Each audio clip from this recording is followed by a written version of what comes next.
का बात है, इतना जल्दी में काहे बोलो? बात ई बा कि मम्मी डैडी कुछ काम से घर से बाहर गए बाड़े। का बात करता रू? अरे अरे छोड़ो, हम तो सोचनी है कि तोरा के लंदन घुमा दी। नो नो, अच्छा तुम दोनों को लंदन में घुमाऊंगा। इसी बहाने इनका कर्ज तो थोड़ा कम हो जाएगा। चलो लंदन में घुमाता हूँ।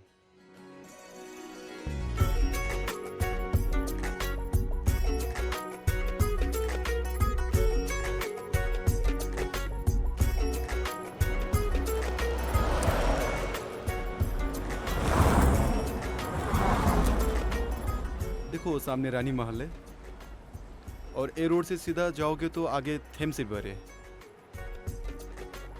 अरे मैडम, धन्य हो गए आपके दर्शन पाके। अरे तुम्हारे चक्कर में कितने को मारूं ये बताओ यार।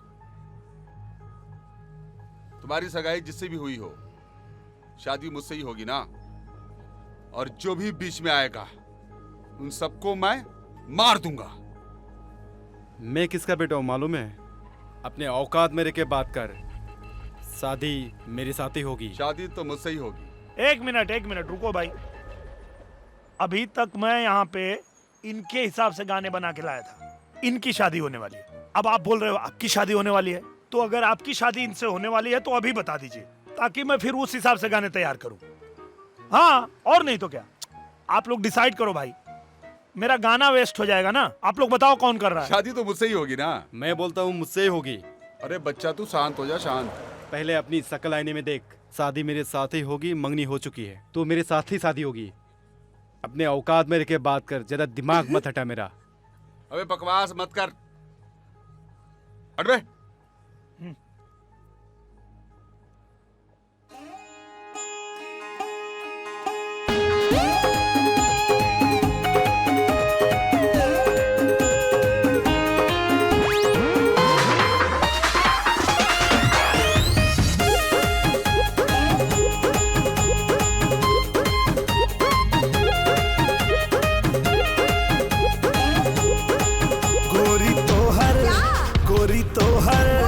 गोरी तोहर कमर लचकौआ, गोरी तोहर कमर लचकौआ, जान मारे जो बन छलकौआ, जान मारे जो बन छलकौआ।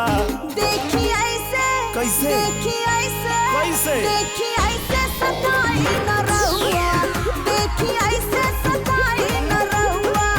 आग लहके गरम होता तवा, अच्छा आग लहके गरम होता तवा। देखी ऐसे सताई न रहुआ, देखी ऐसे सताई न रहुआ।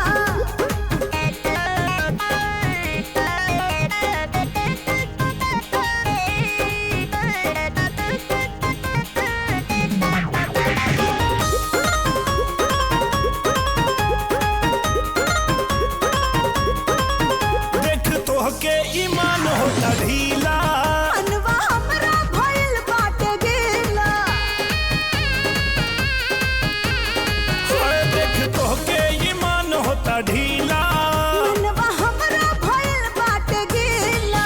सीधे मारे क्या सीधे मारे क्या मारे सीधे मारे कर जवा में घौआ, सीधे मारे कर जवा में घौआ।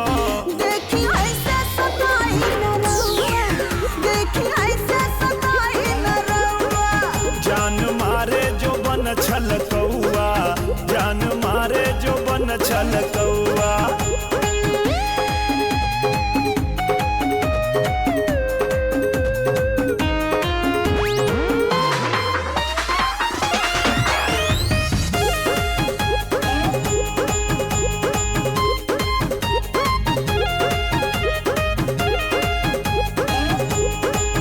आई जल्दी से जन्नत दिखा दी, लब के आवा न लेसन सिखा दी, आई जल्दी से जन्नत दिखा दी। लब के आवा न लेसन सिखा दी। हमके लेके कहाँ हमके लेके कहाँ हमके लेके चली अपना गाँवा, चलो। हमके लेके चली अपना गाँवा।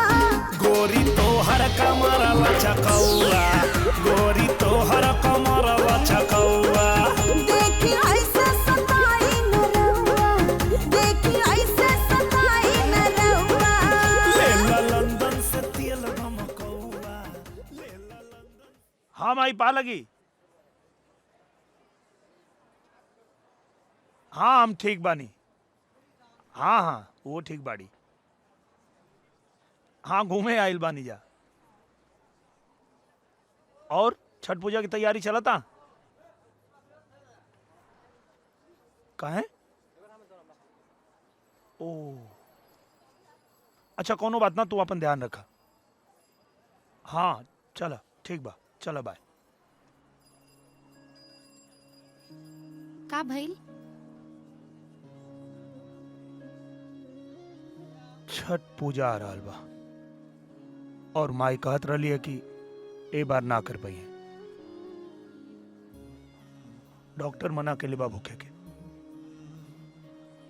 पहला बार ऐसन बा कि हमरा घर में छठ नहीं के हो। चलो